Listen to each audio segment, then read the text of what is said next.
grim facts, troubling facts. I don't give grim facts. I don't give happy facts. You know, facts are facts. And when we started this, I said the best thing I can do is to give people the truth and give people the facts, separate from an opinion, separate from my spin, separate from what I would like to believe, what I hope, just facts. And the reason I do that is because everything we're doing is basically voluntary on behalf of people, right? State government, local government, federal government doesn't have the power to enforce stay-at-home orders. If 19 million people said, I'm going out today, they would go out.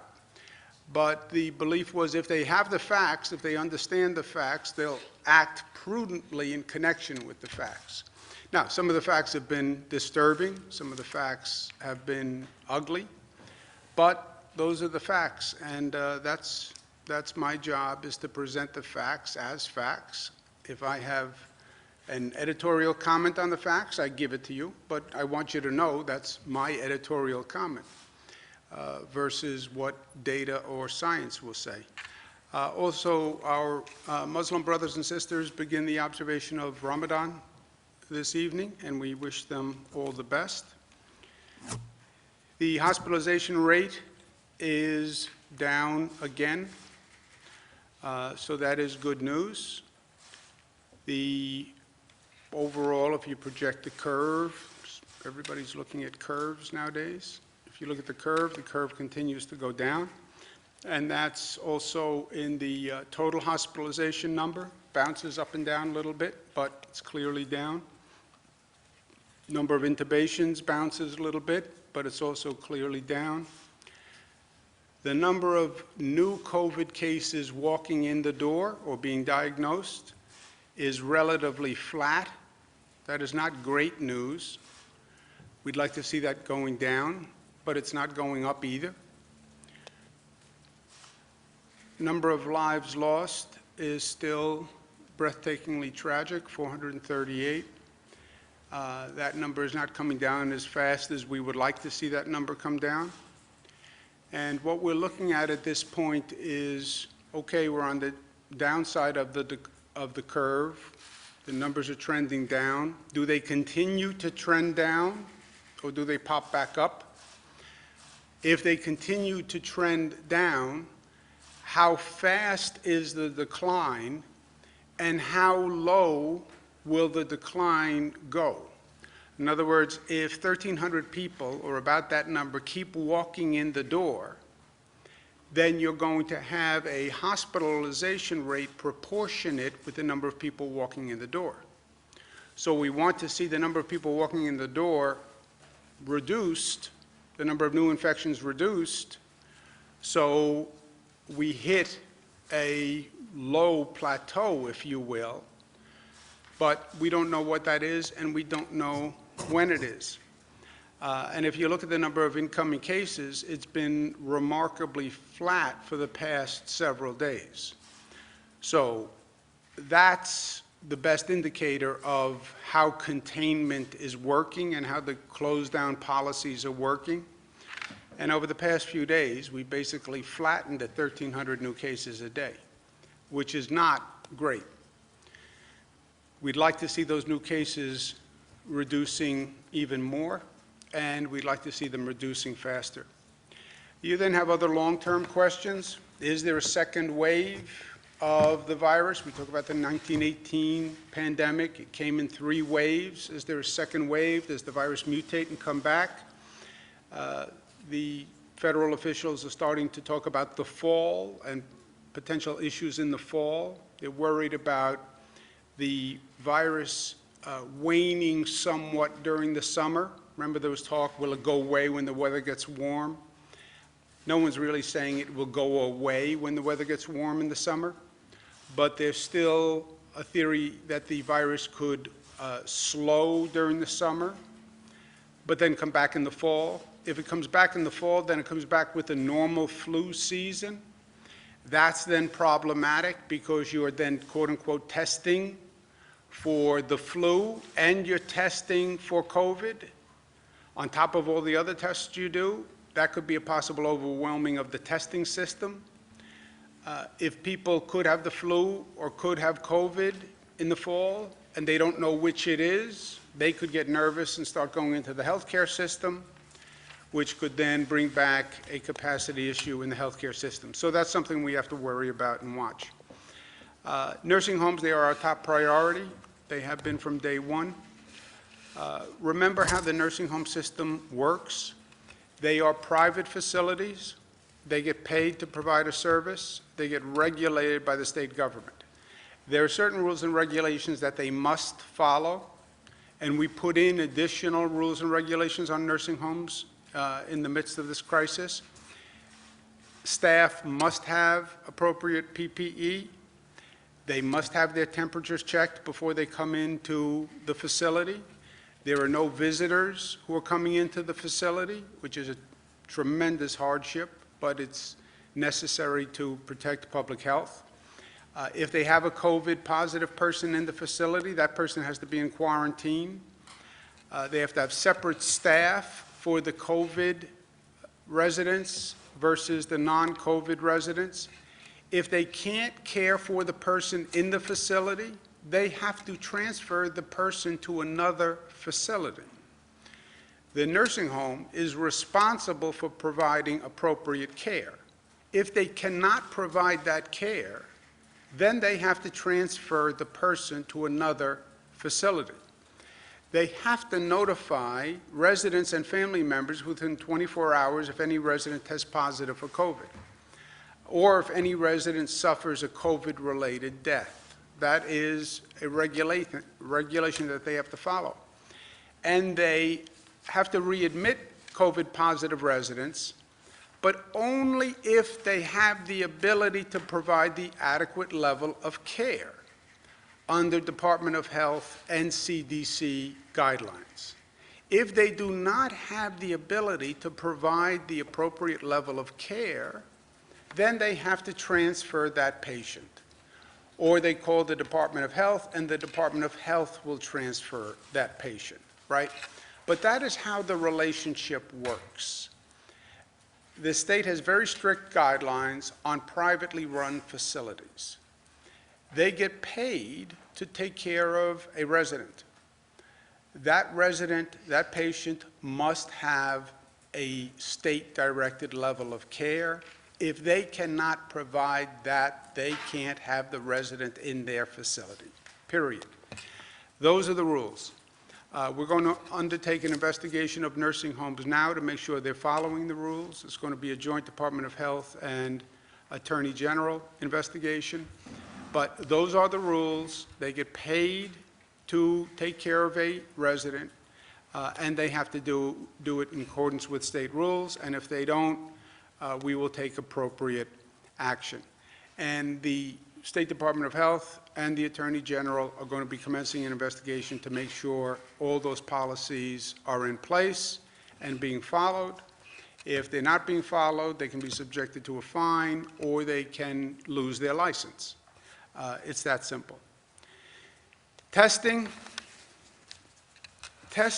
is going to be a major operation that happens from now until the situation is over. It's new, it's technical, it's complex, it's a political football, but testing does a number of things for us.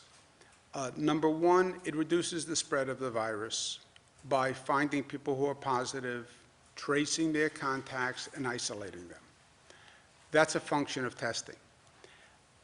Testing also, what they call antibody testing, you test people to find out if they have the antibodies. Why? Because if they have the antibodies, they can donate blood for convalescent plasma, which is one of the therapeutic treatments. So you want to find people who had it so you can identify them to donate for convalescent plasma.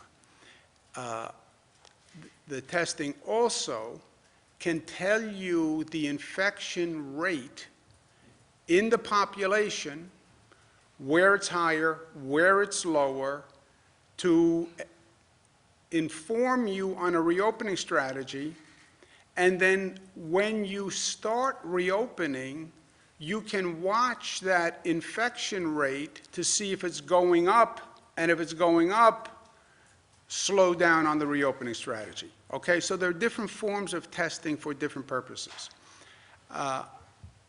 All of them are important. It was vital for any state, I believe, to first get a baseline study of where you are on the infection rate. All we know to date is the hospitalization rate. How many people are coming into hospitals? That is all we have been tracking. That's all we know. And then from that, you've had all sorts of anecdotal extrapolations on the hospitalization rate, saying, I think the infection rate is this, I think the infection rate is that. I said, I want to have the infection rate. So we have undertaken the largest, most comprehensive study of New York State to find out what is the infection rate. And that we started a few days ago. Sample size so far of 3,000 people statewide. Let's find out what the infection rate is. We have preliminary data on phase 1, and this is going to be ongoing. We did about 3,000 tests. We're going to continue this testing on a rolling basis. We'll have a larger and larger sample, but I want to see snapshots of what is happening with that rate. Is it going up? Is it flat? Is it going down?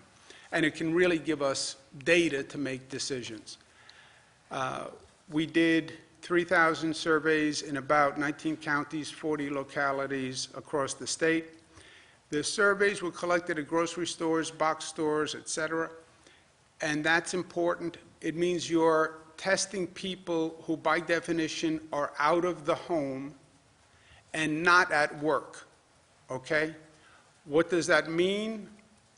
I don't know, but that has to be a factor that's taken into consideration. These are people who were out and about shopping. They were not people who were in their home. They are not people who were isolated. They're not people who were quarantined, who you could argue probably had a lower rate of infection because they wouldn't come out of the house. These are people who were outside.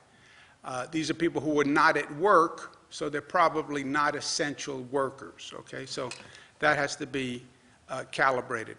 But what we found so far is the statewide number is 13.9% tested positive for having the antibodies.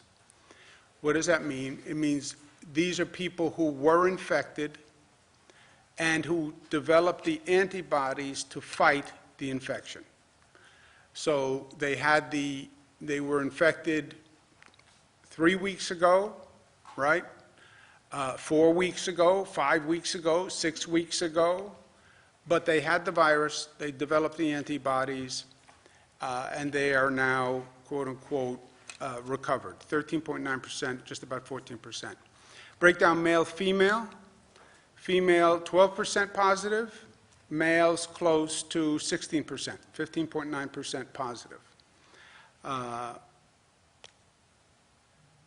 Regionally, Long Island at 16.7, New York City at 21.2, Westchester, Rockland 11.7, and rest of state 3.6.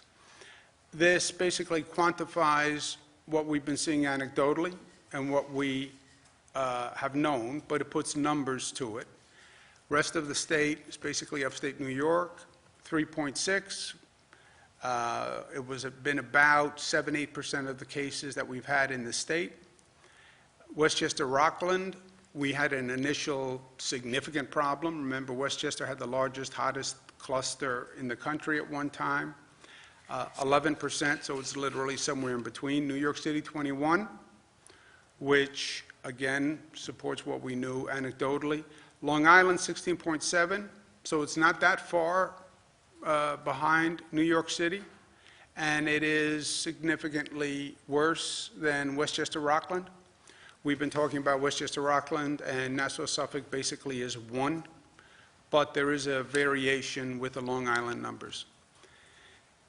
By race, Asians, about 11.7%, African American, 22%, Latino, Hispanic, 22%, multi, none other, 22%, white, 9.1%.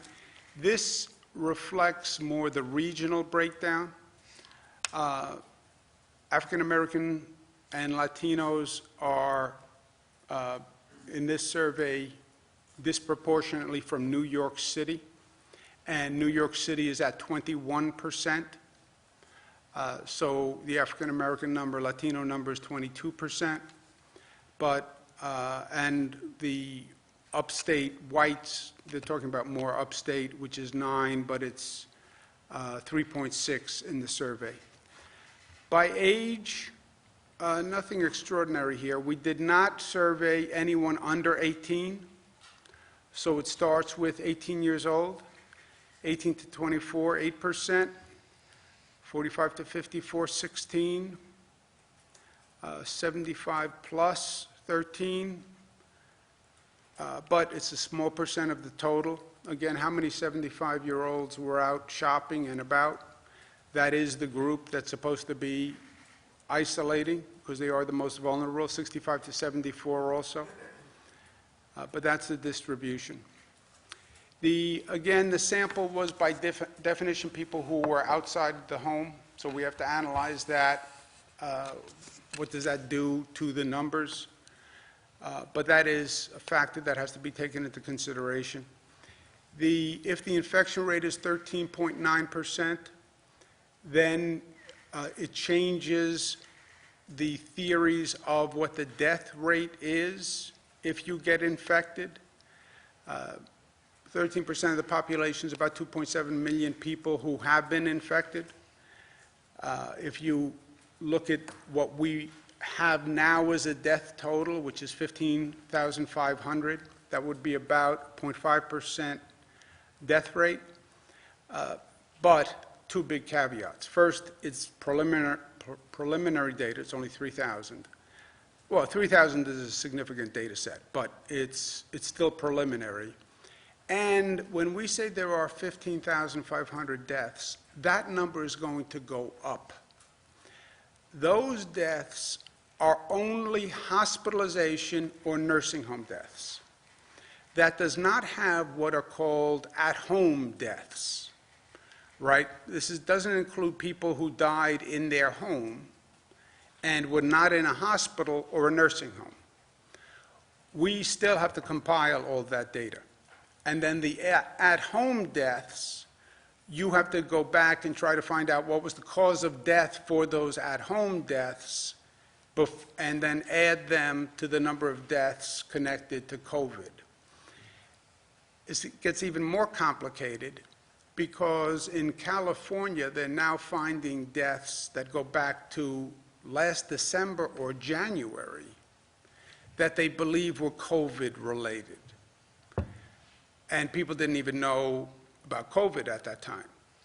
So if you then go back to December and January and start to look at the number of deaths and check them for a COVID-related death, I don't even know how you do that practically, you'll see that total number of deaths go up. But that 15,500 is not an accurate total number of deaths, in my opinion. Well, fact, it's not an accurate total number of deaths because it does not count in-home deaths, at-home deaths. It's not accurate because there will have been many other deaths that were never tested for COVID that should be attributed to that number. But with those caveats, that's what we see in this survey. It also supports the decision that we talked about to have a regional analysis and decision making. Upstate New York is 3.6%. New York City is 21%. What you do in a place with 21% is not the same thing necessarily that you would do in a place with 3.6%. It's just not. It's the same theory that some states open now and New York doesn't, because the facts should dictate the action. And if the facts dictate the action, when you have different facts, excuse me, you have different action. So when we talk about a regional analysis on reopening, that's exactly right, because look at the facts in that area. Sorry. But there's a second complicating factor, because there always is. What you do in a region still has to be coordinated, because you have a pent-up demand in the whole tri-state area where one region opens up for business. You could see people come in from literally from the tri-state area and overwhelm that region.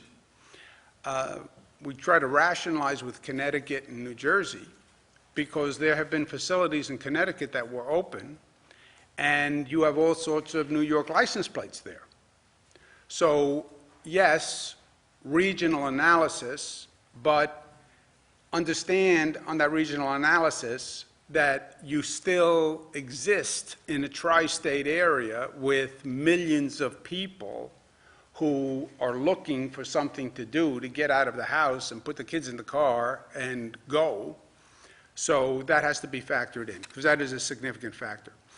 We also have to do more to get testing in the African American and Latino communities. We talked about health disparities. This state did not have the kind of disparities we've seen in other states, but I want to understand them and I want to address them. There are going to be a number of factors why you could have a higher percentage of positives in the African American and Latino community. There were existing health disparities. There were existing comorbidities, underlying illnesses, diabetes, et cetera. I also believe you have a greater percentage of the quote-unquote essential workers who are African American and Latino. And while everyone else or many other people had the opportunity to lock down at home, as terrible as that was, the essential workers had to get up every morning and go out and drive the bus and drive the train and deliver the food and do all those essential services that allowed people to stay at home. Also, you have more people in the New York City area, more people getting on subways, getting on buses, more people dealing with that density, and we know that's where it communicates.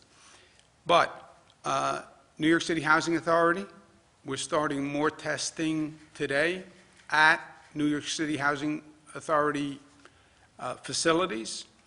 You talk about public housing. I was a HUD secretary. I worked in public housing all across this nation. That is some of the densest housing in the United States of America.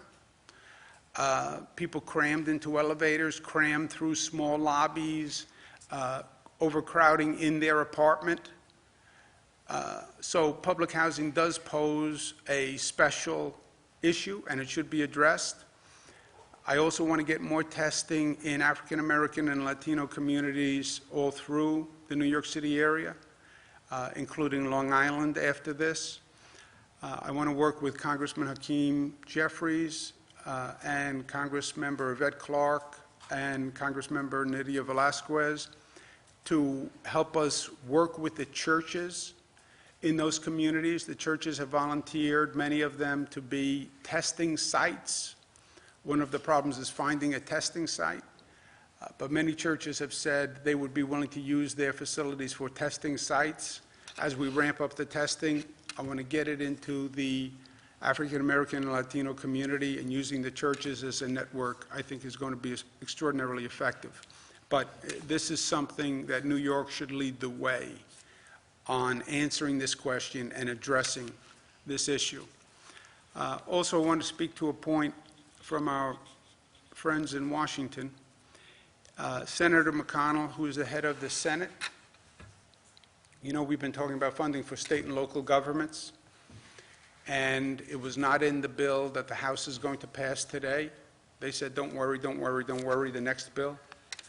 As soon as the Senate passed it, this current bill, Senator Mitch McConnell goes out and he says, maybe the states should declare bankruptcy, okay? This is one of the really dumb ideas of all time. You know, I said to my colleagues in Washington, I would have insisted that state and local funding was in this current bill. because I don't believe they want to fund state and local governments. And not to fund state and local governments is incredibly short-sighted. They want to fund small business, fund the airlines, I understand that. But state and local government funds police and fire and teachers and schools. How do you not fund police and fire and teachers and schools in the midst of this crisis? Yes, airlines are important. Yes, small business is important. So are police and fire and healthcare workers, who are the frontline workers. And when you don't fund the state, then the state can't fund those services. Makes no sense to me. Also makes no sense that the entire nation is dependent on what the governors do to reopen. We've established that. It's up to this governor, it's up to this governor, it's up to this governor. But then you're not going to fund the state government? You think I'm going to do it alone? How do you think this is going to work? And then to suggest we're concerned about the economy, states should declare bankruptcy? That's how you're going to bring this national economy back? By states declaring bankruptcy? You want to see that market fall through the cellar? Let New York State declare bankruptcy. Let Michigan declare bankruptcy. Let Illinois declare bankruptcy. Let California declare bankruptcy. You will see a collapse of this national economy. So just dumb. Vicious is saying, when Senator McConnell said, this is a blue state bailout. What he's saying is, if you look at the states that have coronavirus problems, they tend to be Democratic states. New York, California, Michigan, Illinois, they are Democratic states. So if you fund states that are suffering from the coronavirus, they're Democratic states. Don't help New York State because it is a Democratic state. How ugly a thought. I mean, just think of what he's saying. People died. 15,000 people died in New York, but they were predominantly Democrats. So why should we help them?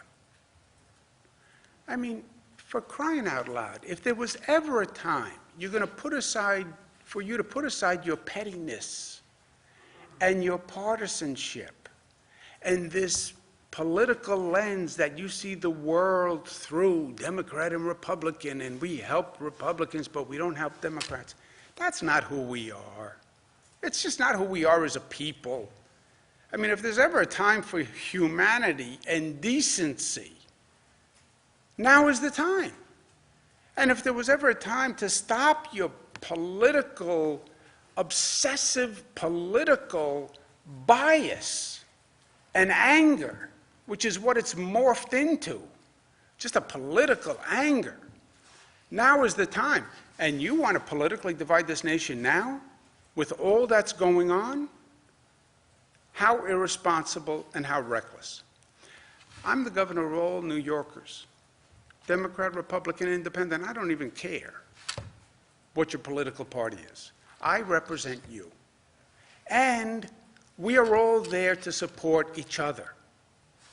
This is not the time or the place or the situation to start your divisive politics. It is just not.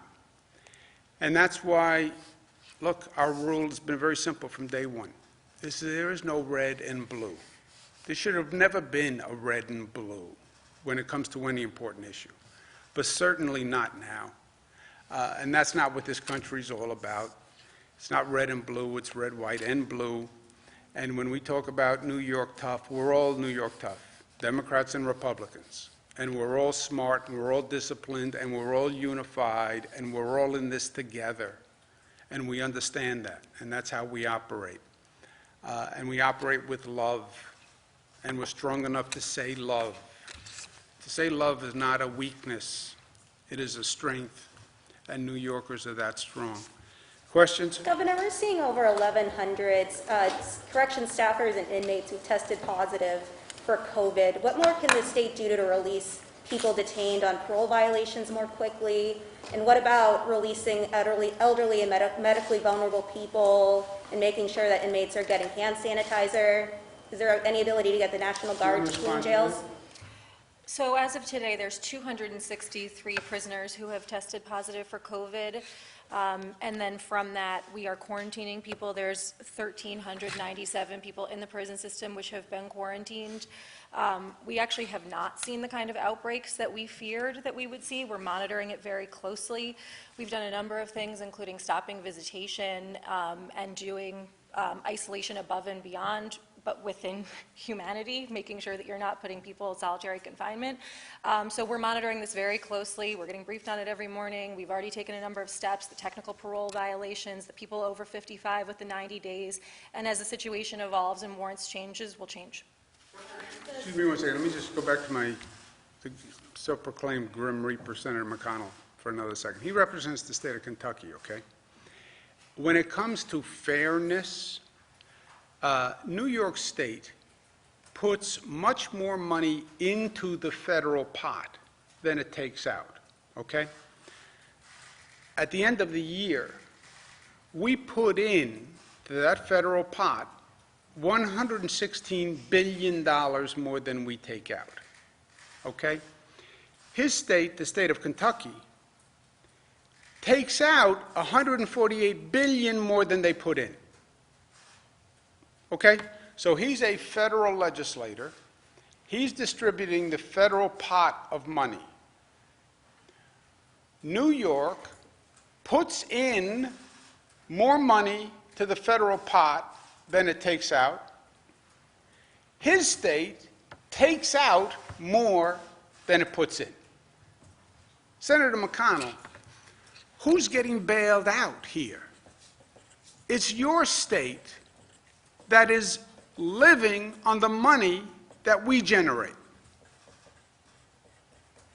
Your state is getting bailed out, not my state. Follow-up question about the National Guard. I didn't get an answer on that. I was wondering if there's any thoughts on using the National Guard to clean jails and prisons or even nursing homes. Not at this time. Less than 1%. Oh, let Jesse go. That's okay. Go ahead. Done. Okay, forget Jesse. Go ahead. Less than 1% of the prison population has even been tested. Do we know if there's an outbreak in prisons, or are enough tests available? Enough tests are not available anywhere. We need more tests for prisons, more tests for nursing homes, more tests of antibodies. We need more tests across the board. That is not just New York, that is nationwide. That's why everyone is scrambling on this testing, and how do you bring it up to scale? Jess? Sorry, if I could just add one thing, Dan. We are testing in prisons the same way that we're testing outside of prisons. So people who are demonstrating the symptoms that are associated with it that we know have come into direct contact. And so they're getting the same standards being applied within prison walls as is to everybody else. So anybody who needs to get tested has a test available? If they fall under those conditions, yes. Have you called Senator McConnell? Have you made any contact with him? Do you intend to? No. On the issue of the 20% of New York City residents who seem to be testing positive via the antibody testing, does this change the calculation vis-a-vis contact tracing? I mean, that's 2 million people, basically, in New York City that could conceivably have been exposed? No, it doesn't change the calculus. And look, contact tracing is not the answer. It's not the be-all and end-all. But it's one of the tools, and in a very small toolbox, right? You don't have that many effective tools to use.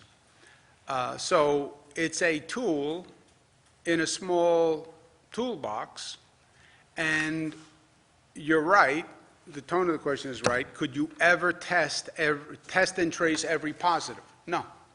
Governor, No. the State Department of Health is charged with regulating nursing homes and investigating claims of neglect and making sure that they're complying with regulations. Why is it that they haven't done that already, if that's what their job is? No, they do it. They do it on an ongoing basis. This is a crisis situation for nursing homes. They are under a lot of pressure. We understand that. Through no fault of their own, by the way. This happens to be a virus that happens to attack elderly people, and nursing homes are the place of elderly people. So this is a very intense situation for nursing homes, we get it, but they still have to perform their job and do their job by the rules and regulations. Wrong. The state had a ton of regulations and guidelines, and yet we saw. Nothing went wrong. It's, what went wrong in hospitals, what went wrong in society, what went wrong, nothing.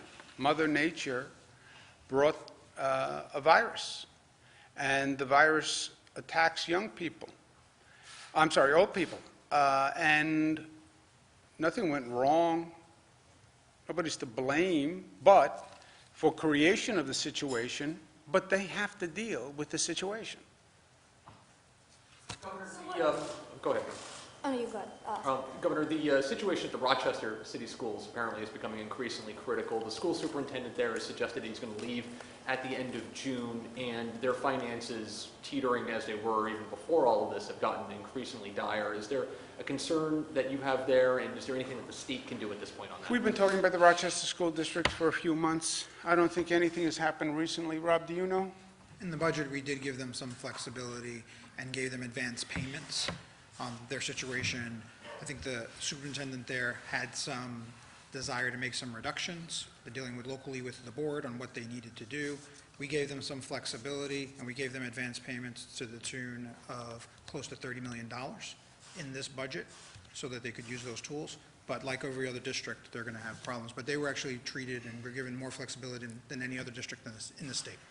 so back to nursing homes, what should these facilities have done differently when this guidance came out from DOH saying that they had to either readmit or admit new patients to these homes? And when they voiced those concerns saying, hey, we don't have enough PPE, we don't have enough space, our staff is calling out sick, what's that communication like with DOH, and how has DOH been handling that? Yeah, they Again, should have all- followed the rules, and the rule says that if you can't provide adequate care to a patient, you must transfer the patient, period.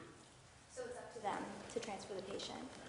Yes, and then if they can't transfer a patient to another facility, so they call other facilities, do you have a bed available? If they can't transfer the patient, they call Department of Health and say, I can't find a facility for this patient, and the Department of Health finds the facility for the patient. Did any nursing homes object to, one, this policy, and two? They don't have the right to object. That is the rule, and that is the regulation, and they have to comply with it. And the regulation is basic common sense. If you can't provide adequate care, you can't have the patient in your facility. And that's your basic fiduciary obligation, I would say ethical obligation, and it's also your legal obligation. If you can't provide adequate care, the person must be transferred. If you have COVID people, they have to be quarantined, they have to have separate staff. That's the rule. If you can't do it, we'll put them in a facility that can do it.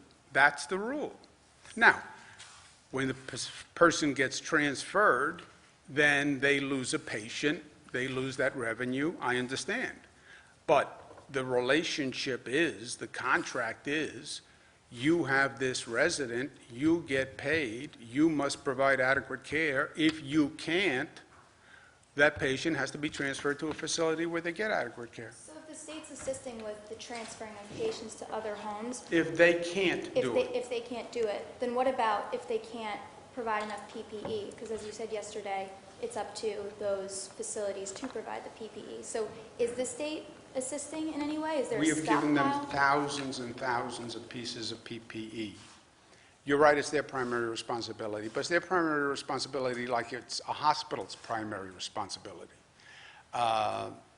And hospitals ran into problems, nursing homes ran into problems. This is a national story, right? You turn on the national news any given time, and you'll have people saying we can't get enough PPE. It's been an international problem. So we were sending, we were getting PPE from China, remember? And we were getting PPE, and we were distributing the PPE also. And how many pieces? Put it into context, the governor, on the emergency basis, for nursing homes alone, 417,000 surgical grade masks, 101,000 gowns, 85,000 face shields, 422,000 gloves, 5,000 gallons of sanitizer, So on that scale, we have been on an emergency basis making it available to those facilities who have called and said, we can't, while managing as well hospitals and other facilities that have had a desperate need for this in addition to the nursing homes. Is that a weekly number that they're This getting? is since the middle, this is since about 2 weeks ago. Is there a concern with the practice in some facilities of rotating staff to different facilities so they can cover different shifts? I have not heard that. And how many calls have you gotten from DOH, from these facilities to DOH, specifically from these nursing homes if they can't comply? Do you have a number on Just that? saying transfer patients? Yeah, so if How- a do you know how facility many? says, hey, we We can't. have specifically. that Have would you transfer. heard about getting those calls? We haven't gotten calls like that.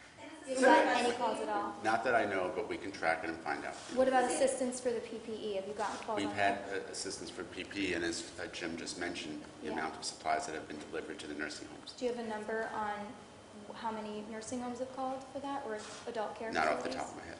Is the state investigating why we're seeing so many more deaths Excuse me in one some second. nursing homes? Can we just, let's get people who haven't asked. Go ahead, Mark. Thanks. I have a question about the state workforce, and I don't know how the unions factor into this, but in the areas of like, let's say Plattsburgh, Watertown, Binghamton, where you have state office buildings, and the infection rates are relatively lower, could you maybe have workers who are working from home come in, non-essential workers, and, you know, do something partial? I mean, maybe in the more urban areas, maybe Syracuse or Rochester have by zip code where there are lower people, lower infection rates, and have them come in? I'm just asking. No, look, I think it's a very good question, and I think that's part of, when we talk about these regional analyses and regional decision-making, I think that's one of them. We said we have a matrix, right? So it's more essential businesses that are lower risk would be the top priority, right? A matrix, 2 variables. How essential is your business?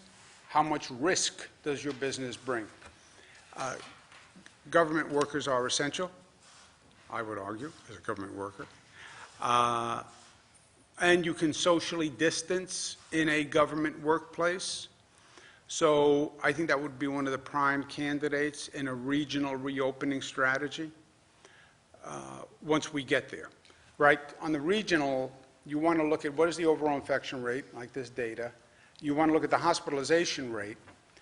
You don't get anywhere on a reopening discussion until you see that hospitalization rate flat or coming down, right? Those are the CDC guidelines. They talk about phase 1, phase 2.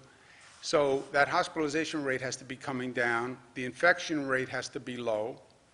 Then you can start the conversation on reopening regionally and calibrating it. Let's take one more. Sir? Sorry, can I just make one point on the state workforce? This non-essential workers who are home right now are still being paid. So those workers are still being paid while they're home right now. A regional decision might happen. I mean, what are we talking about? You have to look at the numbers. You tell me when the numbers change. I'll tell you when we start the But conversation. state you've gonna got, be you've got looking- numbers on antibody testing, you've got numbers on hospitalization, you've got numbers on infection rates, so you do have numbers. Well, you want to look at a flat or dropping hospitalization rate in a region that can reopen as a region. We don't have the kind of hospitalization rate numbers by region that I can sit here and say the North Country has been going down at this rate, but you need that kind of analysis region by region. For like a 2-week period, or like? Well, CDC guidelines have a 2-week period, 14 days. Is the state investigating why we're seeing so many more Can we nursing home just, deaths than other ones? let me just ask someone who hasn't asked a question Well, yet. other people have gotten to ask multiple questions. Earlier this week, you identified Lieutenant Governor Hochul and Bob Duffy as coordinating efforts in Western New York. Is there someone coordinating the effort in the capital region? We are. I am located in the capital region. But Lieutenant Governor Kathy Hochul is from Western New York, and she was there. Bob Duffy, my former Lieutenant Governor, as you know, great public servant. He's in the Rochester, Finger Lakes area. So we had that advantage. We had just a tremendous asset there with Kathy Hochul and Bob Duffy. So they're doing that. And I consider myself an adequate capital district representative. The unemployment insurance situation, even with the new system, we are still hearing from our viewers who are having difficulty, people who are frustrated. By the way, just to give you context, I was on the phone with all the governors yesterday on a governor's call. This is across the country, this problem, across the country. But anyway. To punctuate that point from the governor, just for everyone to put it into context, New York State, since this crisis has begun, has paid out $2.2 billion to over 1.1 million people who have applied for unemployment insurance. To give you a reference point, California has done $975 million, Texas $400 million, Florida $143 million, Pennsylvania $600 million. So we have gone above and beyond in terms of ramping up. We today, a number will be released later today, another 207,000 people that applied for and were accepted for unemployment insurance. That's the number that's going to be released later today. So that brings us up to 1.4 million New Yorkers who are now going to be collecting unemployment insurance. The backlog that remains is a majority PUA, which is the pandemic unemployment insurance. Those are the gig workers, contractors, self-employed, people who can't work because their kids' schools are closed, people who can't work because they've come into contact with someone who's COVID positive. That came out of the Federal CARES Act, which was passed on March 27th. That's where the majority of these complaints are coming from. And yes, those people have been out of work or hadn't been working since before then, but the federal law that was passed that enabled them to collect unemployment insurance didn't even go into effect until March 27th. The feds then put guidance out that said you have to apply for unemployment insurance, get rejected, and then apply for pandemic unemployment insurance, which was a complete disaster. We have now streamlined that process in New York. That was this past Monday. We rolled out the new form, which you apply one time, and then we make the determination which pot you go into. So now the majority of the backlog is from that category of people. And just to give you further context, California isn't even rolling out their ability to apply for PUA until April 28th, and Illinois not till May 11th. So I know that this is hard. It's terrible. You've lost your job. You're struggling to pay the bills. It's hard enough without having to deal with bureaucracy and red tape. This is on a scale this nation has never experienced. In New York, by comparison, is actually doing a tremendous job, and we just ask people to remain patient. We've now put 3,000 people on this issue, and we're going to continue to pound the phones and do the data input until it's all complete and everyone has what they need. Yeah, and just to put this in context, we have done far more, far faster than I think any other state in the country. And the number of people who have gotten assistance is mind-boggling. But none of that matters, right? For a person, there's only one check that matters, and that's their check. And I get that. And if they don't get their check, it doesn't matter that it was only March 27th, et cetera. And some states aren't even starting this yet. But people are anxious, and it's their check that matters to them. Again, the good news is it's not going to cost you any money because you will get the check. I know you want it today, but you will get it, and when you get it, it's the same dollar amount as if you got it today. I still want it today. I get it. But this is an impossible problem that they handed to the states. They just pass a law, just goes into effect March 27th. We have to figure out who's eligible, how it's administered, and then get a check out the door. It's an impossibility. It really is an impossibility. Hire 3,000 people to put together a system. But it is an impossibility. Again, the only good news is you're going to get the check. It's going to be the same dollar amount. Yes, I know you want it today. But we're getting it to you faster than probably any other state in the United States of America, which, as a governor, I feel good about. But from an individual who didn't get the check, none of it matters. You get the last question because of your undying patience. Will the state investigate why we're seeing so many more deaths in some nursing homes than others? You know, about 20 nursing homes have over 40 fatalities, 6 nursing homes have over 40.